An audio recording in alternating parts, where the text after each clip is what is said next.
Bismillahirrahmanirrahim. Assalamualaikum warahmatullahi wabarakatuh.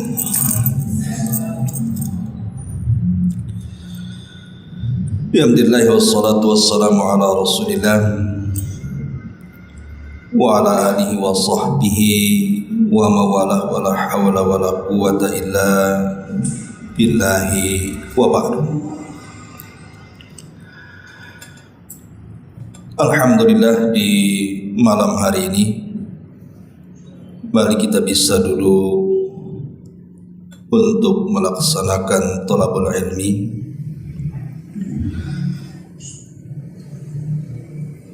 Dan pembahasan di malam hari ini kita akan membahas 11 amalan yang membandingi pahala puasa sunnah. Karena kita tahu bahwa suasana kita ini masih berada di bulan Syawal. Ada satu ibadah di bulan Syawal itu yang sangat mulia dan sangat agung. Apa itu? Puasa 6 hari di bulan Syawal. Apabila puasa 6 hari di bulan Syawal ini diikut sertakan dengan puasa Ramadan, maka pahalanya sangat besar sekali. Dan itu disabdakan oleh Nabi SAW dalam sebuah hadis yang dikeluarkan Imam Muslim dari sahabat Abi Ayyub Al-Ansari radhiyallahu anhu. Nabi SAW bersabda, "Man shoma Ramadan thumma atba'ahu sittan min Syawalin kana kasiyami dahri." Siapa yang berpuasa 6 hari di bulan Syawal,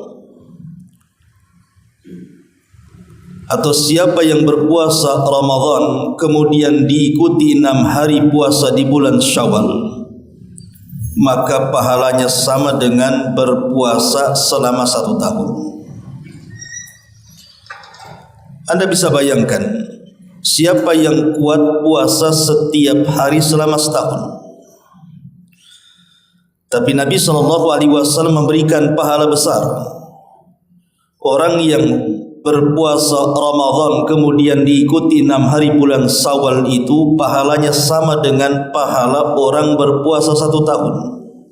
Dari mana hitung-hitungannya? Kita tahu bahwa di dalam Islam setiap amalan itu dilipat gandakan 10 kali lipat. Artinya kalau puasa Ramadan selama 30 hari kemudian ditambah dengan 6 hari bulan Syawal dikali 10 itu sama dengan setahun. Makanya Nabi SAW mengatakan kana kasiyami dahri, pahalanya sama dengan puasa 1 tahun. Maka sangat disayangkan kalau lewat bulan Syawal setelah Ramadan, kok orang itu tidak mau melanjutkan puasa Syawal. Apalagi di antara faedah puasa Syawal itu sama hukumnya dengan sholat sunnah rawatib. Kita tahu bahwa faedah sholat sunnah rawatib yang disebut dengan ba'diyah dan qabliyah itu menyempurnakan sholat wajib. Terkadang ketika kita sholat wajib kan ada kelalaian, mungkin tidak khusyuk, boleh jadi kurang tumaknina, tergesa-gesa. Mesti adalah kekurangan orang yang melaksanakan sholat wajib itu. Lah untuk menyempurnakan kekurangan sholat wajib itulah disyariatkan sholat sunnah rawatib. Ada yang disebut dengan qabliyah dan ba'diyah yang 12 rakaat itu. Lah kedudukan puasa Syawal itu sama dengan puasa Sya'ban. Kalau Sya'ban itu disebut qabliyah, kalau Syawal itu disebut Ba'diyah. Jadi puasa Sya'ban sebelum Ramadan dan puasa Syawal setelah Ramadan itu menyempurnakan bulan Ramadan. Boleh jadi ketika seseorang berpuasa Ramadan yang namanya puasa, mestilah seseorang tidak akan sempurna 100%. Boleh jadi dalam puasa itu tanpa sadar lisan kita menggibahi orang. Ketika berpuasa kita mungkin berdusta. Ketika berpuasa boleh jadi kita lalai, tidak khusyuk dan begitu seterusnya. Lah kesempurnaan bulan Ramadan atau puasa di bulan Ramadan itu disempurnakan dengan puasa Sya'ban yang disebut Qabliyah dan puasa Syawal yang disebut dengan Ba'diyah. Kemudian yang kedua, puasa Syawal sendiri adalah tanda dari tanda-tanda yang jelas diterimanya puasa Ramadan. Karena para ulama mengatakan bahwa di antara alamat Allah itu menerima amalan seorang hamba ketika Allah berikan taufik kepada dia bisa melaksanakan ibadah terus-menerus. Jadi setelah kita digembleng oleh Allah Azza wa Jalla selama 1 bulan dengan Ramadan, kemudian kita pun masih semangat untuk berpuasa di 6 hari bulan Syawal, ulama mengatakan ini tanda-tanda diterima puasa Ramadan karena dia tidak menghentikan ibadah. Itulah yang kemudian para ulama mengatakan fa innallaha idza taqabbala amala abdin waffaqahu li amalin salihin ba'dah. Allah itu apabila menerima amalan seorang hamba, maka Allah berikan taufik untuk beramal soleh setelahnya. Maka ini juga tanda bahwa diterima puasa Ramadan itu dengan cara keberlangsungan puasa dilanjut dengan 6 hari puasa Syawal. Lebih daripada itu, puasa Syawal adalah bentuk syukur kita kepada Allah. Karena Allah Subhanahu wa taala ketika mengakhiri ayat-ayat tentang puasa Ramadan, tepatnya dalam Al-Baqarah 185, Allah akhiri dengan kata-kata walitukmilul iddata walitukabbirullaha ala ma hadakum wa la'allakum tashkurun. Agar kalian menggenapkan bilangan puasa Ramadan dan agar kalian bertakbir di hari raya, agar kalian menjadi hamba-hamba yang bersyukur. Lah salah satu bentuk syukur kita adalah dengan melanjutkan puasa setelah Ramadan dengan 6 hari puasa Syawal. Ma'asyiral muslimin rahimakumullah. Masalahnya terkadang di antara kita kan ada yang meninggalkan puasa Syawal karena sebuah alasan. Contoh umpamanya karena safar. Sehingga safar ini menjadikan dia tidak sempat puasa Syawal. Atau boleh jadi karena sebuah pekerjaan. Mungkin pekerjaannya terlalu berat sehingga haus, lapar dan dia tidak sanggup berpuasa. Atau boleh juga karena sakit sehingga dia tidak bisa puasa Syawal. Lah bagi orang-orang yang tidak mampu melaksanakan puasa Syawal, di sana ada amalan-amalan yang bisa mengganti puasa Syawal. Inilah pembahasan yang kita akan bahas tentang 11 amalan. Dan 11 amalan ini sebagiannya ringan, ya sebagian cukup berat juga. Tapi amalan-amalan ini bisa membandingi pahala puasa. Apa saja 11 amalan ini? Ma'asyiral muslimin yang dimuliakan Allah Subhanahu wa taala, yang pertama membaca Al-Qur'an. Sahabat Abdullah ibn Mas'ud radhiyallahu an ma'ruf adalah seorang sahabat yang termasuk as-sabiqun al-awwalun.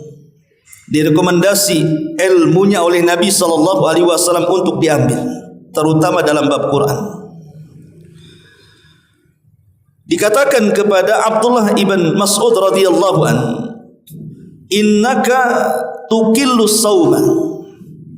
Wahai Abdullah ibn Mas'ud, kenapa engkau menyedikitkan puasa? Artinya dia tidak banyak melaksanakan puasa sunnah.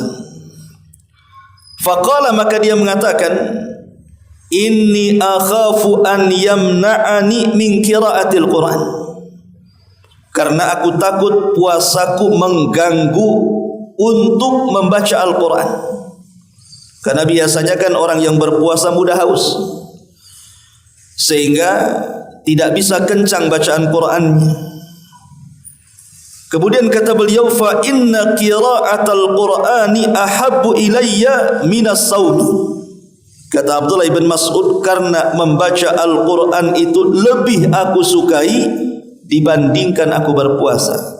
Seolah-olah Abdullah bin Mas'ud radhiyallahu an mengatakan bahwa membaca Al-Quran itu lebih afdal dibandingkan berpuasa.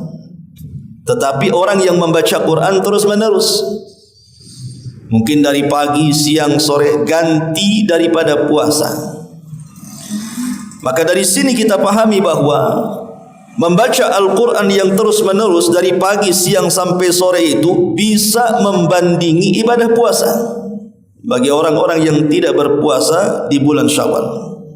Ini yang pertama. Kemudian yang kedua, memberi makan orang yang berpuasa. Kalau kita tidak sanggup berpuasa Syawal, entah karena sakit tadi atau karena mungkin bekerja lelah, capek, maka kita kemudian bisa menyumbang dengan rizki kita, cari orang-orang yang berpuasa Syawal itu, kirim makanan kepada mereka. Atau pada zuhur itu sudah sibuk antum cari makanan enak, COD di warung mana kan itu, kemudian dihantar kepada orang-orang yang berpuasa Syawal, bilang ini untuk buka kalian. Lah kata Nabi sallallahu alaihi wasallam, man fattara sha'iman kana lahu mithlu ajrihi la yanqusu dzalika min ajri shaimi syai'a. Siapa yang memberi makan orang yang berpuasa, maka dia mendapatkan pahala orang yang berpuasa tanpa mengurangi pahala dia sedikit pun. Jadi kalau kita ingin mendapatkan pahala orang yang puasa Syawal, maka kasih makan mereka,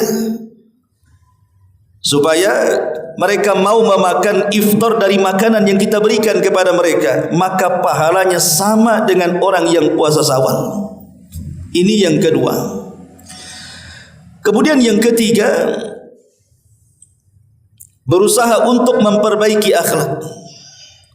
Nabi sallallahu alaihi wasallam mengatakan dalam sebuah hadis, wa innar rajula la yablughu bi husni khuluqihi darajatas shaim wal qaim. Dan terkadang kata Nabi sallallahu alaihi wasallam, dengan akhlak yang baik itu bisa menandingi derajat orang yang berpuasa dan orang yang salat malam. Jadi akhlak itu bisa menandingi pahalanya dengan orang-orang yang berpuasa dan salat malam. Menunjukkan bahwa akhlak, memperbaiki akhlak lisan, tidak mengucapkan kecuali yang santun, kemudian juga mudah ringan tangan membantu orang, berbaik, berbuat baik kepada keluarga, kepada orang tua, kepada tetangga, dan begitu seterusnya. Maka akhlak juga bisa menandingi ibadah puasa, bahkan ibadah salat malam. Ini yang ketiga. Kemudian yang keempat, seseorang yang biasa berpuasa, tetapi qadar Allah kemudian dia sakit. Jadi umpamanya dia itu terbiasa dengan puasa Senin Kamis, atau terbiasa dengan puasa Daud, atau biasa dia melaksanakan puasa Ayyamul Bid, atau mungkin puasa Syawal, tapi Allah takdirkan kondisinya sakit. Sakitnya berkepanjangan sehingga dia tidak bisa melaksanakan puasa, atau mungkin dia safar. Kalau dia tidak safar, pasti dia melakukan puasa. Lah orang-orang yang terbiasa melakukan ibadah, baik ibadah puasa atau salat malam, kemudian terhalangi ibadah-ibadah itu dengan sakitnya ataupun dengan uzur-uzur yang lainnya, maka tetap dia dicatat memiliki pahala kebiasaan puasa walaupun dia tidak puasa. Karena dalam sebuah hadis, ketika Nabi SAW pulang dari perang Tabuk, kemudian Nabi SAW berkata di hadapan para sahabatnya, "Inna bil madinati aqwaman ma sirtum." Qalu ya Rasulullah, wa hum bil Madinah. Qala wa hum bil Madinati hasabahumul udhur. Jadi ketika Nabi SAW pulang dari Tabuk setelah memenangkan buhnya di kota Madinah, ada beberapa orang yang tidak ikut serta dalam berperang, tetapi mereka mendapatkan pahala seperti yang kalian dapatkan. Jadi pahala jihad yang kalian dapatkan mereka pun dapat. Kemudian para sahabat mengatakan, Rasul, bukankah mereka tidak terlibat jihad? Mereka tinggal di kota Madinah. Maka Rasul mengatakan, ya, sebab mereka tertahan dengan uzur. Kalau mereka tidak tertahan dengan uzur, pasti mereka akan ikut jihad. Tapi karena tertahan dengan uzur, maka mereka tetap dicatat pahala jihad. Dari sini kita tahu bahwa seseorang yang kemudian terbiasa melakukan ibadah, kemudian tertahan dengan uzur, maka tetap dia dicatat pahala sebagaimana kebiasaan ibadahnya, walaupun dia tidak melaksanakan ibadah. Dan ini rahmat yang Allah anugerahkan. Yang kelima, dan ini yang paling mudah. Ini yang paling mudah, tetapi walaupun mudah terkadang orang itu susah untuk mengamalkannya. Apa itu? Ghibtah. Apa ghibtah? Ghibtah itu hasad yang terpuji. Hasad kan ada dua tuh. Ada hasad yang tercela, ada hasad yang terpuji. Ya. Seseorang berangan-angan supaya nikmat yang Allah anugerahkan kepada orang hancur dan berpindah kepada dia. Itu hasad yang tercela. Tapi di sana ada hasad yang terpuji, yang disebut dengan ghibtah.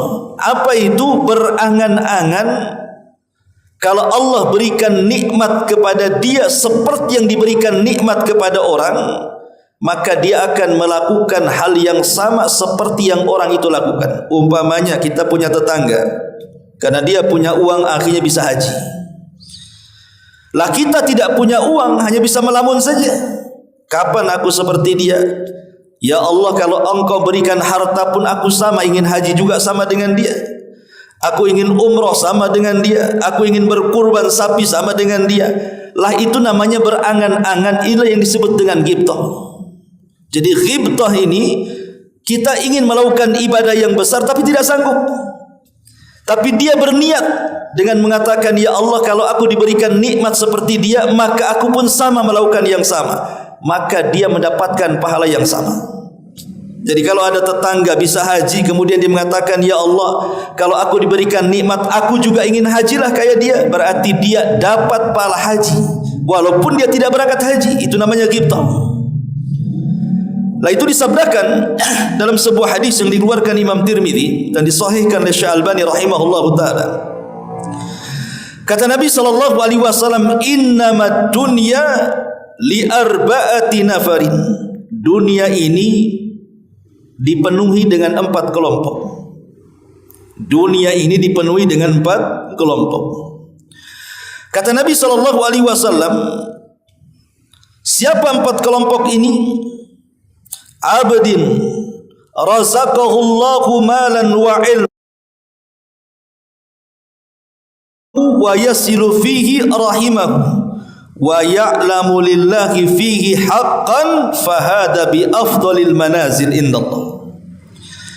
Seorang hamba Allah berikan rizki, harta dan ilmu pengetahuan.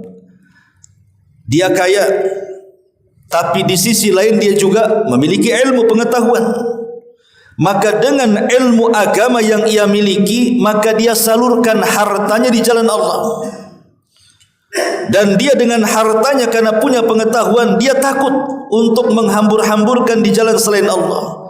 Dan dia berusaha dengan hartanya menyambung silaturahim dan dia tahu hak kepada Allah dari sedekah, zakat dan yang semacamnya, maka orang yang seperti ini seafdol-afdolnya manusia. Jadi kelompok yang pertama, Allah berikan harta banyak, tapi di sisi lain dia pun punya pengetahuan agama. Lah dengan pengetahuan agamanya dia tahu harus ke mana harta disalurkan. Lah orang seperti ini seafdol-afdolnya kedudukan di hadapan Allah. Tetapi di sana ada yang kedua, wa abdin razaqahu Allahu ilman wa lam yarzuqhu malan fahuwa sadiqun niyyati yaqulu law anna li malan la amiltu bi amali fulanin fahuwa bi niyyatihi fa ajruhu masawa. Kelompok yang kedua, dia punya ilmu agama tapi dia miskin, tidak punya harta. Tetapi dia mengatakan, ya Allah, kalau seandainya engkau berikan harta seperti dia, maka aku pun akan mengamalkan hal yang sama seperti dia. Kata Rasul, maka dengan kejujuran niatnya dia memiliki pahala yang sama dengan orang itu. Itulah disebut dengan ghibtoh. Ghibtoh kan enak, ya kan? Karena tidak mengeluarkan tenaga, tidak mengeluarkan biaya, tidak mengeluarkan apa-apa, hanya niat saja. Dia melihat ada saudaranya diberikan nikmat, dia bisa berkurban. Ya Allah, kalau aku seperti dia, kita bisa bangun masjid. Kita mengatakan, ya Allah, kalau aku diberikan harta, aku pun ingin seperti dia bisa bangun masjid, dan begitu seterusnya. Ini amalan ringan, ikhwan, yang disebut dengan ghibtoh. Tapi walaupun amalan ringan, terkadang kita ini tidak sanggup melaksanakannya. Padahal ini amalan yang bisa membandingi orang-orang yang beribadah puasa Syawal. Contohnya umpamanya kita sedang sakit, kita tidak bisa melaksanakan puasa Syawal, kita tinggal ghibtoh saja. Ya Allah, kalau aku sehat, aku pun ingin sama dengan saudara saya yang puasa Syawal umpamanya. Atau sedang safar, sibuk, atau sedang bekerja. Karena tidak bisa kemudian nganggur, kalau enggak kerja, enggak makan tuh keluarga. Tapi dalam hatinya, ya Allah, kalau aku ada waktu, aku pun ingin sama berpuasa. Lah dia mendapatkan pahala yang sama. Disebut dengan ghibtoh. Nah ini yang kelima. Kemudian yang keenam, as-sa'yu alal armalati wal miskin. Membantu janda-janda tua yang miskin dan orang-orang yang kurang mampu. Kata Nabi SAW, as-sa'i alal armalati wal miskin kal mujahid fi sabilillah awil qa'imil laila as-sa'imin nahara. Orang yang membantu meringankan beban janda-janda miskin atau orang yang kurang mampu. Karena sebagian janda, terutama yang sudah sepuh, usia-usia sudah 60-70 tahun,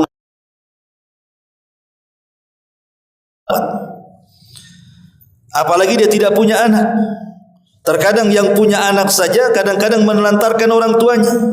Kita lihat terkadang ada orang-orang tua di lampu merah, kemana anaknya itu? Atau disuruh meminta-minta, di mana keluarganya? Lah terkadang ada janda-janda yang sudah tua itu, mereka tidak sanggup untuk mencukupi kehidupannya.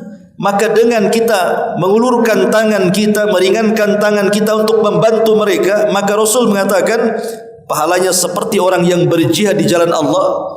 Yang kedua seperti orang yang sholat malam, dan yang ketiga seperti orang yang berpuasa.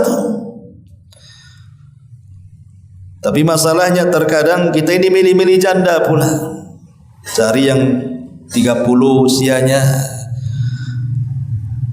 atau yang masih muda gitu ya, sengaja itu pula dibantu. Itu ada udang di balik batu. Maksudnya di sini janda-janda yang memang kurang mampu. Boleh jadi dia sakit, sudah berumur dan begitu seterusnya. Maka ini juga amalan yang luar biasa. Bahkan bukan hanya membandingi puasa sunnah, tapi juga membandingi orang yang sholat malam dan orang yang berjihad di jalan Allah subhanahu wa ta'ala. Ini yang keenam. Kemudian yang kelima, yang ketujuh, berusaha untuk mendamaikan saudaranya. Kata Nabi SAW,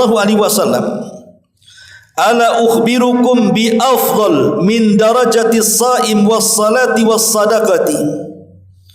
Maukah aku habarkan, kata Rasul, amalan yang lebih utama dibandingkan salat, dibandingkan puasa, dibandingkan sedekah. Tentu sahabat mendengar hal ini sangat takjub. Apa amalan itu? Kok amalan itu bisa menandingi derajat puasa sunnah, salat sunnah dan sedekah? Maka Rasul mengatakan, salahu dzatil bayyin fa inna fasada dzatil bayyin hiyal haliqah. Yaitu memperbaiki hubungan sesama muslim, karena rusaknya hubungan sesama muslim adalah penghancur agama. Jadi ketika ada dua orang yang sedang berselisih, berusaha kita damaikan. Makanya kenapa berdusta saat seseorang mendamaikan orang yang berselisih itu dibolehkan. Umpamanya si A dengan si B sedang bertengkar. Kita datang ke si A, kemudian mengatakan bahwa si B itu sebenarnya baik, dia memuji kamu, dia selalu menyebut-nyebut kebaikanmu, padahal sedang bertengkar tuh. Kemudian datang kepada si B ngomong gitu. Berdusta tidak semua haram. Ada 3 dusta yang dibolehkan. Pertama, dusta dalam keluarga, hanya untuk mendapatkan supaya sakinah mawaddah dalam rumah tangga itu tercipta. Istri pakai pakaian sebenarnya norak, tapi kita katakan sana. Ataupun dia masak tidak enak, kita katakan luar biasa, lebih enak daripada nasi padang sebelah umpamanya. Padahal tidak enak, tidak ada masalah itu, supaya dia senang saja kan. Dusta juga sebenarnya kalau kita mau jujur, kita muntah di hadapan dia kan. Tapi untuk membahagiakan istri tidak ada masalah. Ini berdusta yang dibolehkan. Atau dusta karena melindungi nyawa seorang muslim. Datang pamannya penjahat, di mana rumahnya Ustaz Abu Merah? Kata antum, mau apa cari Ustaz Abu Merah? Mau saya bunuh dia. Mana rumahnya? Antum bilang, oh nggak ada, dia sudah pindah, nggak tahu di mana kotanya. Nggak ada masalah, karena apa? Melindungi seorang muslim, nyawanya terancam tuh. Padahal kan dia nggak pindah di situ. Lah dusta yang seperti ini dibolehkan, termasuk juga mendamaikan orang yang sedang berselisih. Berdusta untuk mendamaikan dibolehkan, dan itu pahalanya luar biasa, karena menandingi pahala puasa, menandingi pahala salat, bahkan menandingi pahala sedekah. Nah, ini juga yang ke-7. Kemudian yang ke-8, orang yang datang di hari Jumat berpagi-pagi. Kata Nabi SAW, man ghassala yaumal jum'ati waghtasal. Barang siapa yang mandi pada hari Jumat, thumma bakkara wabtakar, berangkat lebih awal menuju masjid, wa masya wa lam yarkab, jalan kaki dan tidak berkendaraan. Ustaz, dari Tanjung Uma ke sini jalan kaki apa enggak pengkor itu? Ya memang begini hadisnya, tidak boleh berkendaraan, jalan kaki. Ya sekali-kali lah jalan kaki. Habis subuh langsung jalan kan. Pemanya yang tinggal di agak jauh dari sini, dari Batam Center ke sini, ya bisa lah 2 jam kan. Karena hadisnya mengatakan wa masya wa lam yarkab, dia berjalan kaki tidak mengendarai kendaraan.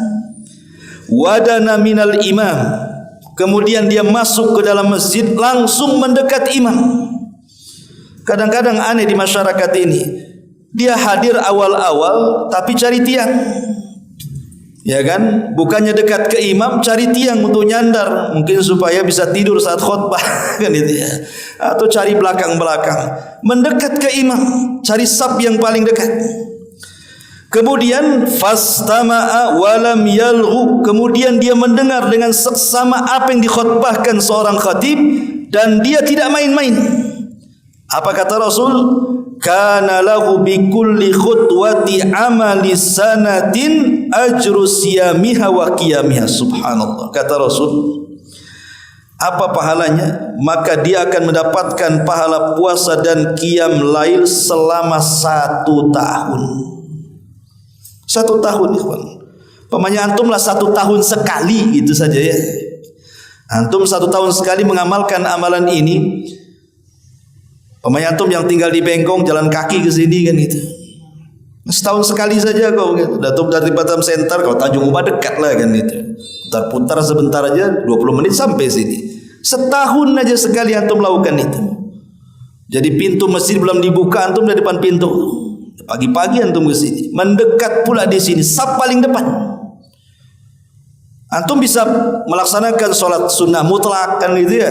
Solat sunnah mutlak itu solat sunnah yang tidak berhenti 2 rakaat salam, bangkit lagi 2 rakaat salam tanpa dibatasi rakaatnya sampai khatib naik. Selesai Jumat, bayangkan antum sama dengan melaksanakan puasa 1 tahun setiap hari dan sama melaksanakan solat sunnah solat malam setiap malam. Padahal tidak ada orang yang sanggup melaksanakan solat malam setiap malam kan. Kecuali orang-orang soleh zaman baheula kan itu. Zaman sekarang mana ada. Jangankan solat sunnah di malam hari, solat sunnah di siang hari aja malas. Tapi orang yang melaksanakan 1 kali saja pahalanya luar biasa. Ini yang ke-8. Yang ke-9, orang yang mengajak puasa Syawal. Umpamanya sekarang kan di bulan Syawal ini, alhamdulillah, saya kira antum semua pegang handphone. Tak ada di antara antum yang enggak pegang handphone, pasti pegang handphone. Nah ini kan bisa digunakan untuk berdakwah. Umpamanya ada artikel yang bagus tentang keutamaan puasa Syawal. Antum tinggal copy paste share. Itu sama dengan mengajak orang puasa sunnah Syawal. Ternyata ada yang baca pula tulisan kita. Ada yang baca pula kemudian ajakan kita untuk berpuasa Syawal karena melihat pahalanya. Akhirnya orang itu berpuasa Syawal karena ajakan kita. Atau mungkin dengan lisan kita mengajak orang, ayolah ini mumpung di bulan Syawal kita puasa kan itu. Maka orang yang mengajak orang yang berpuasa Syawal kemudian dia puasa karena ajakan kita, maka kita mendapatkan pahalanya. Kata Nabi SAW, man dalla ala khairin kafaini. Dalam hadis Abdullah bin Mas'ud radhiyallahu anhu, Rasul mengatakan, barang siapa yang menunjukkan kepada kebaikan, maka bagi dia pahala orang yang mengerjakan kebaikan tersebut karena ajakan kita. Kan cuman kita nge-share saja, siapa tahu ada yang nyantol, ada yang baca kan. Akhirnya diingatkan puasa, alhamdulillah, tanpa sadar kita mendapatkan pahala orang yang kita ajak. Bagaimana kalau yang membaca tulisan kita itu ribuan orang, semua berpuasa umpamanya kan, maka kita akan mendapatkan banyak pahala. Atau mungkin minimalnya lah mengajak kepada keluarga, mengingatkan orang tua, mengingatkan saudara, paman atau siapa dari keluarga kita, ini sudah waktunya puasa Syawal umpamanya. Kemudian dia puasa, maka dia mendapatkan pahala puasa Syawal itu. Ini yang ke-9. Yang ke-10, seseorang yang menjaga perbatasan negara Islam. Ini biasanya dilakukan oleh tentara-tentara, TNI kita kan, yang mereka memang ditugaskan untuk menjaga perbatasan negara supaya tidak dicaplok negara orang. Maka Nabi SAW mengatakan, ribatu yaumin wa laylatin khairun min siyami syahrin wa qiyamih, wa in mata jara alaihi amaluhu alladhi kana ya'maluhu wa ujriya alaihi rizquh wa aminal fattan. Kata Nabi, berjaga sehari semalam dalam perbatasan negara Islam tadi itu lebih baik daripada puasa dan solat malam selama sebulan. Jika ia mati, amalannya yang biasa ia lakukan akan terus mengalir kepadanya setelah kematiannya, dan dia terus diberikan rizki, dan dia akan terbebas dari fitnah kubur. Jadi beruntunglah para TNI kita yang mungkin disuruh berjaga-jaga di perbatasan supaya tidak dicaplok negara-negara kafir gitu. Kalau seandainya kemudian mereka meninggal entah karena di sniper atau karena diserang dan begitu seterusnya, maka pahalanya luar biasa. Dia mendapatkan pahala puasa dan solat malam selama sebulan, dan kalau dia meninggal amalannya mengalir setelah kematiannya, dan lebih daripada itu rizki dalam kuburannya mengalir dan dia aman dari fitnah kubur. Ini yang ke-10. Kemudian yang ke-11, berbuat baik kepada tetangga. Berbuat baik kepada tetangga. Dalam sebuah hadis dari Abu Hurairah radhiyallahu anhu, hadis ini dikeluarkan oleh Imam Bukhari dalam kitabnya Adabil Mufrad. Ada seorang datang kepada Nabi sallallahu alaihi wasallam kemudian bertanya dan mengatakan, "Ya Rasulullah, inna fulanatan taqumul laila wa tasubun nahar wa taf'alu wa tasaddaqa wa tu'dhi jiranaha bilisaniha." Rasul, saya ingin bertanya, ada seorang ibu-ibu, kata sahabat ini, itu kalau malam tidak pernah meninggalkan solat malam, kalau siang tidak pernah meninggalkan puasa sunnah, kalau ada hal-hal yang perlu disedekahkan dia keluarkan hartanya. Subhanallah, wanita ini sempurna amalannya. Selain melaksanakan yang wajib, dia pun tambah dengan yang sunnah, solat malamnya, kemudian puasa sunnahnya dan sedekahnya. Tapi penyakitnya satu. Apa penyakitnya? Walakin tu'dhi jiranaha bilisaniha. Tapi dia suka menyakiti tetangganya dengan lisannya. Lihat, ibadahnya bagus, tapi muamalahnya tak bagus. Kan ada di masyarakat yang seperti itu. Ibadahnya oke, solatnya iya, rajin kehadiri pengajian, tapi kalau sudah marah, mengumpat sejadi-jadinya kan gitu.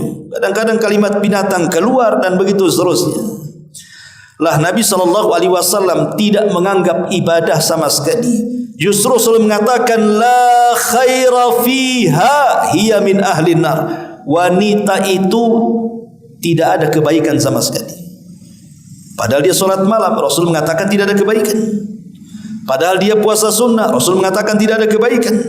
Padahal dia bersedekah, Rasul mengatakan tidak ada kebaikan. Ya, karena kebaikan solat malam, puasa sunnah, sedekahnya habis karena cacian makian kepada tetangganya. Subhanallah. Ya. Dan Rasul di sini mencontohkan seorang wanita kan. Karena kalau bapak-bapak kan jarang bertengkar dengan tetangga kecuali dihasut sama istrinya kan. Bang, tetangga kurang ajar, baru antum panas kan itu. Karena antum kan enggak peduli. Keluar pagi, pulang sore, mana peduli dengan orang. Maka dicontohkan perempuan di sini. Tapi ada yang kedua, kata Nabi SAW, orang ini bertanya kepada Nabi SAW, "Ya Rasulullah, inna fulanatan." Sesungguhnya ada seseorang ibu-ibu, dia hanya mencukupkan tusallil maktubah, ya solat wajibnya saja, sunnahnya kurang. Kemudian juga puasa wajibnya saja, puasa sunnahnya kurang. Dan juga tidak pernah sedekah karena enggak ada uang yang disedekahkan. Tetapi walakin la tu'dhi jiranaha bilisaniha. Tapi lisannya dijaga. Dia tidak pernah menyakiti tetangganya dengan lisannya. Dia berusaha diam dari tetangganya. Dia tidak mau suudzon, berburuk sangka dengan tetangganya, mencari-cari aib tetangganya, menggibah tetangganya. Dia berusaha tidak menyakiti tetangganya sama sekali. Apa kata Rasulullah? Hiya min ahlil jannah. Wanita itu termasuk penduduk surga. Lihat. Walaupun wanita ini kurang solat malamnya, kurang puasa sunnahnya, kurang sedekahnya, tapi dengan berbuat baik kepada tetangganya, maka sama dengan orang yang melaksanakan qiyamul lail, puasa sunnah dan bersedekah. Karena bagaimanapun tetangga ini kan ada 3 macam, ikhwan. Pertama, ada tetangga itu dia seorang muslim plus kerabat kita. Maka kalau dia tetangganya seorang muslim plus kerabat kita, berarti dia punya 3 hak yang harus kita tunaikan. Pertama, hak seorang muslim, kedua, hak berkerabat, dan ketiga, hak bertetangga. Yang kedua, kalau dia seorang muslim tapi tidak ada hubungan kerabat dengan kita, tetap dia punya 2 hak. Pertama, hak seorang muslim. Yang kedua, hak bertetangga. Yang ketiga, kalau dia bukan seorang muslim, mungkin dia orang kafir, tapi tetap dia punya hak, namanya hak bertetangga. Contohnya seperti Allah mengatakan, wa yamna'unal ma'un. Tidak boleh kita ini mencegah ada tetangga walaupun dia kafir kalau meminjam perkakas atau perabot-perabot dalam rumah kita. Ada tetangga kafir mau pinjam wazan, ya kita kasih. Mau pinjam kuali kita kasih. Mau pinjam gelas, mau pinjam pisau, mau pinjam garam atau apa, kita kasih. Itu hak dia. Sebab kalau kita tahan, ngapain saya pinjamkan? Dia kafir. Nanti dipakai masak babi pula. Ya urusan dia lah, masak babi nanti kan antum bisa cuci lagi, kan bisa bersih. Jadi dia punya hak itu. Makanya kemudian Nabi SAW saking besarnya hak tetangga itu, sampai-sampai Jibril terus berwasiat kepada Rasul untuk berbuat baik kepada tetangganya. Karena begini ikhwatu fiddin, terkadang kita ini punya keluarga tapi jauh. Ketika kita sakit, tetangga pula yang pertama tahu. Kalau kita mati, mereka pula yang mengurus jenazah kita. Makanya berbuat baiklah kepada tetangga, karena pahalanya melebihi pahala puasa sunnah, solat malam, bahkan bersedekah. Inilah diantara 11 amalan yang disebutkan oleh Nabi SAW yang bisa menandingi ibadah puasa. Tapi meskipun demikian ikhwan, kalau kita sanggup berpuasa, kita tidak perlu memilih pilihan-pilihan seperti ini, atau mungkin bisa menambah dengan pilihan-pilihan ini. Karena bagaimanapun keutamaan orang yang berpuasa sendiri besar. Maka kalau kita sanggup berpuasa Syawal, kenapa tidak? Pertama, kita tahu bahwa puasa itu kan amalan yang diidhofahkan kepada Allah. Dan setiap amalan yang disandarkan kepada Allah itu pasti memiliki keagungan. Rasul mengatakan, kullu amal ibni Adam lahu illa siyam, fa innahu li wa ana azzibihi. Setiap amalan hamba itu, entah solatnya, entah zakatnya, entah hajinya, entah baca Qur'annya, itu kembali kepada kita.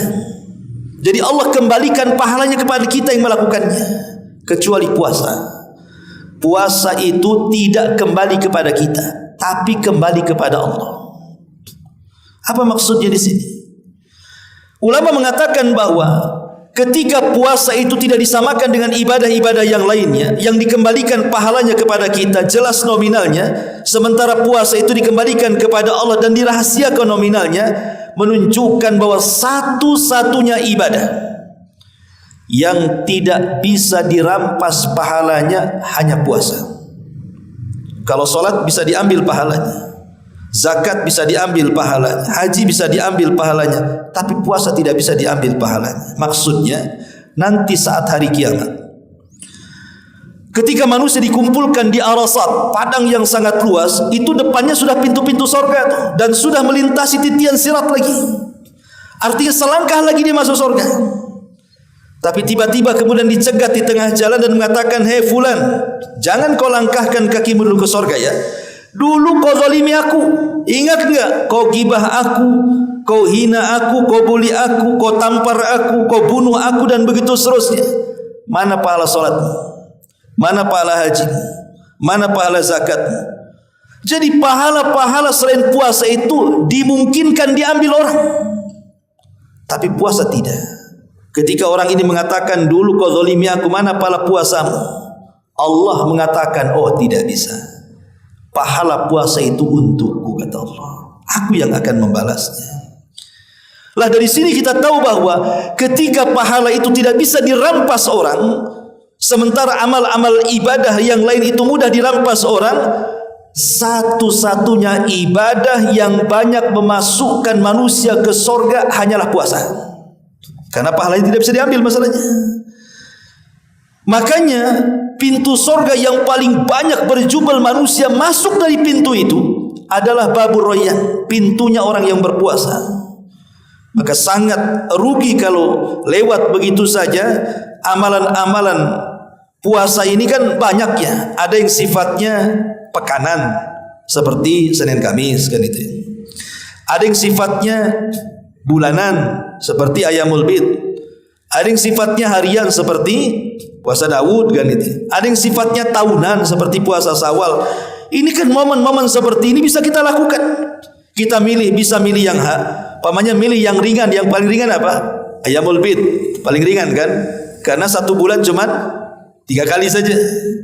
Oh, saya kuat Ustaz. Nah, buat pekanan. Yang tadinya 1 bulan 3 hari, antum buat 1 bulan berapa kali? 8 kali. Puasa Senin Kamis. Oh, saya sanggup Ustaz. Buat 1 bulan 15 kali. Puasa Daud kan 15 kali, 1 hari puasa, 1 hari tidak. Oh, saya tidak sanggup. Ambil yang paling ringan lagi, namanya puasa tahunan. Puasa tahunan itu ya ada puasa Muharram, ada puasa Dzulhijjah, ada puasa Syawal kan gitu. Ini kalau tidak ada yang dikerjakan ya kebangetan antum ini. Ramadan saja ya, kalau antum kaya dengan amalan-amalan yang lain tidak ada masalah kan gitu. Karena bagaimanapun kesempurnaan ibadah wajib itu dilakukan dengan ibadah sunnah yang sama. Salat ada rawatib, zakat ada sedekah, haji ada umroh kan itu ya. Kemudian puasa Ramadan ada puasa sunnah. Ini yang pertama. Yang kedua, puasa ini seafdal-afdalnya amal di sisi Allah Subhanahu wa taala. Disebutkan dari Abu Umamah Al-Bahili radhiyallahu anhu, dia mengatakan, ya Rasulullah, murni bi amrin yanfa'unillahu bi. Rasul perintahkanlah kepadaku kira-kira amalan yang paling bermanfaat dalam hidupku apa. Maka Rasul mengatakan, alaika bisawmi fa innahu la misralahu. Berpuasalah, karena pahala puasa adalah pahala yang tidak mampu dibandingi oleh pahala apapun. Dari sini kita tahu bahwa seafdal-afdalnya amalan adalah puasa. Apalagi puasa ini bisa menjauhkan wajah kita dari api neraka itu sejauh 70 tahun perjalanan. Logika ikhwan, kalau antum berjalan selama 70 tahun sampai di mana? Jangan berhenti ya, berjalan kaki aja sampai di mana? 70 tahun. Mungkin dah keliling dunia itu. Lah sejauh itulah wajah kita dijauhkan dari api neraka. Kata Nabi SAW, man sama yauman, siapa yang berpuasa 1 hari saja, fi sabilillah, di jalan Allah Subhanahu wa taala, illa ba'adallahu wajahu anin nar, kecuali Allah akan jauhkan wajah dia dari api neraka 70 kharifah, sejauh 70 musim atau 70 tahun. Lihat bagaimana amalan puasa itu luar biasa. Jadi kalau memang mampu melaksanakan puasa sunnah di bulan Syawal, ini sebuah keberuntungan besar. Karena kalau kita bisa mengikuti puasa Ramadan dengan puasa sunnah di bulan Syawal, maka pahalanya sama dengan pahala 1 tahun. Ma'asyiral muslimin yang dimuliakan Allah Subhanahu wa taala, ada beberapa soalan yang berkaitan tentunya dengan puasa Syawal ini. Pertama, apakah boleh seseorang itu yang punya hutang bulan Ramadan, dia melaksanakan Syawal dulu baru bayar puasa Ramadannya nanti, atau dia Ramadan dulu selesaikan hutangnya baru pelaksanaan puasa 6 hari bulan Syawal? Nah, ini terjadi silang pendapat di antara ulama. Karena perintah Nabi SAW, man shoma Ramadan thumma atba'ahu 6 min Syawal, siapa yang puasa Ramadan kemudian diikuti dengan 6 hari puasa Syawal sama dengan puasa setahun, apakah kemudian perintah ini lil faur, artinya harus bersegera, ataukah litarahi, ada jeda di sini? Kita tahu bahwa ibadah itu kan 2 macamnya. Ada yang waktunya muassa, ada yang mudhayyak, ada yang waktunya itu panjang terbentang seperti Ramadan. Kalau punya hutang di bulan Ramadan, habis Ramadan kan waktu hutangnya kan terbentang tuh sampai Sya'ban tahun depan kan, boleh ya. Sementara ada ibadah itu yang mudhayyak, dia terikat dengan waktu, seperti puasa Syawal terikat dengan Syawal. Kalau sudah lewat Syawal kan enggak ada lagi puasa Syawal. Ada ulama yang mengatakan bahwa boleh seseorang itu mengakhirkan qadha, dan dia harus niat mengqadhanya, dan boleh melaksanakan Syawal dulu karena waktu qadha itu panjang, sementara waktu Syawal itu terbatas. Tapi ada yang berpendapat seperti yang difatwakan oleh Syekh bin Baz, Lajnah Daimah dan begitu seterusnya, sahur dulu hutangnya. Karena di sini kalimatnya barang siapa yang puasa Ramadan, artinya sempurna Ramadan, kemudian diikuti 6 hari puasa Syawal, baru dapat pahala puasa 1 tahun. Ya, jadi Di sini ada dua pendapat. Boleh melaksanakan Syawal dulu mengakhirkan hutang, boleh juga seseorang itu melaksanakan hutang dan itu lebih utama, baru melaksanakan puasa Syawal kalau memang waktunya memungkinkan. Ini yang pertama. Yang kedua, apakah puasa Syawal itu harus berturut-turut? Setiap hari mulai setelah Ramadan berturut-turut, tidak boleh ada jeda? Maka ulama mengatakan tidak harus berturut-turut. Jadi boleh dicicil. Umpamanya antum ambil di awal bulan 2 hari, di tengah bulan 2 hari, di akhir bulan 2 hari, kan jadi 6 juga tuh. Jadi ulama mengatakan la yulzimuhu, tidak mengharuskan seseorang itu melaksanakan puasa Syawal berturut-turut. Kemudian perkara yang ketiga, apakah boleh seseorang itu melaksanakan puasa langsung setelah Id? Maka ulama mengatakan boleh, karena Idul Fitri itu cuma 1 hari. Lain dengan Idul Adha. Kalau Idul Adha 4 hari, ya, ada yang disebut dengan Ayyamut Tasyrik. Hari Tasyrik itu 3 hari, 11, 12 dan 13. Berarti di hari-hari Tasyrik ini tidak boleh puasa. Kalau kebetulan kemudian keempat, kan mulai dari 10, 11, 12, 13. Otomatis 13 ini ada Ayyamul Bid di situ. Karena Ayyamul Bid kan 13, 14, 15 kan itu. Maka kalau orang yang terbiasa Ayyamul Bid kemudian bertepatan dengan hari Tasyrik tanggal 13, tidak boleh puasa. Gantinya tanggal 16-nya. Jadi bisa diambil 14, 15, 16. Karena sebenarnya Ayyamul Bid ini hanya istilah ulama. Al-Imam Ibnu Utsaimin rahimahullah taala mengatakan, sebenarnya puasa 3 hari dalam sebulan itu tidak mesti dilakukan di pertengahan. Boleh di awal, boleh di tengah, boleh di akhir. Yang penting 3 hari dalam sebulan sebenarnya. Tetapi diambil Ayyamul Bid ini kan diambil keutamaannya. Yang utama 3 hari itu diambil di pertengahannya. Kenapa demikian? Ada yang mencari-cari hikmahnya. Karena kita tahu bahwa pertengahan bulan, kan kalau kita melihat bulan Qamariyah, bukan Hijri, bukan Masehi ya, Qamariyah Hijriyah itu, kita tahu bahwa pertengahan bulan itu kan purnama. Bulan itu membesar ketika tanggal 13, makin membesar ketika tanggal 14, sempurnanya di tanggal 15 ya, Hijriyah. Lah biasanya purnama itu mempengaruhi pasang surut air lautan. Kita tahu kalau purnama itu kan pasang tuh air itu, dan itu juga akan mempengaruhi gejolak darah pada manusia. Jadi darah manusia di pertengahan bulan itu lagi memuncak, mudah marah, apalagi gajian dah habis kan itu. Di pertengahan masalahnya, gajian masih 2 minggu lagi, nah emosian kan. Lah di sini terkadang jalan darah yang kemudian sedang memuncak di pertengahan bulan itu dimanfaatkan setan masuk di jalan darah kita. Makanya di pertengahan bulan itu disyariatkan 2 ibadah. Pertama puasa untuk menekan jalan darah supaya setan tidak mudah untuk menggoda kita. Yang kedua berbekam. Antum kalau biasa bekam, biasa hijamah, disunahkan di pertengahan bulan tuh. Supaya apa? Ya tadi, supaya kita bisa menekan tuh setan yang masuk di jalan darah itu. Apakah setan bisa masuk jalan darah? Ya, karena Rasul yang mengatakan. Kata Nabi SAW, inna syaitan yajri majra dam ibni Adam. Setan itu masuk di jalan darah Bani Adam. Makanya untuk menekan itu disyariatkan puasa Ayyamul Bid atau disyariatkan berbekam di pertengahan bulan.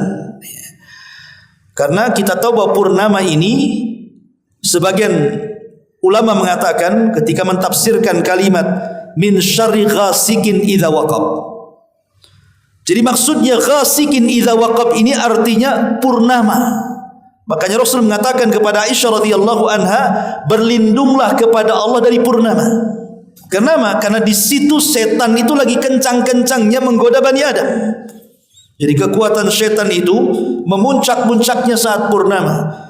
Maka kita lihat kadang-kadang kalau sudah diidentikan dengan hari Jumat, bulan purnama, pasti ada gonggongan anjing tuh. Oh, itu udah serem tuh biasanya kan itu. Karena boleh jadi di situ ada gangguan setan yang luar biasa di saat purnama itu. Maka kita harus banyak berlindung saat purnama itu. Masyarul muslimin wal muslimat rahimakumullah, ini diantara keutamaan ibadah dan amalan-amalan yang bisa membandingi ibadah puasa Syawal. Taib, sampai di sini mudah-mudahan ada manfaatnya. Kita tutup dengan doa kafaratul majlis. Subhanakallahumma bihamdika asyhadu an la ilaha illa anta astaghfiruka wa atubu ilaik. Allahu taala alam. Assalamualaikum warahmatullahi wabarakatuh.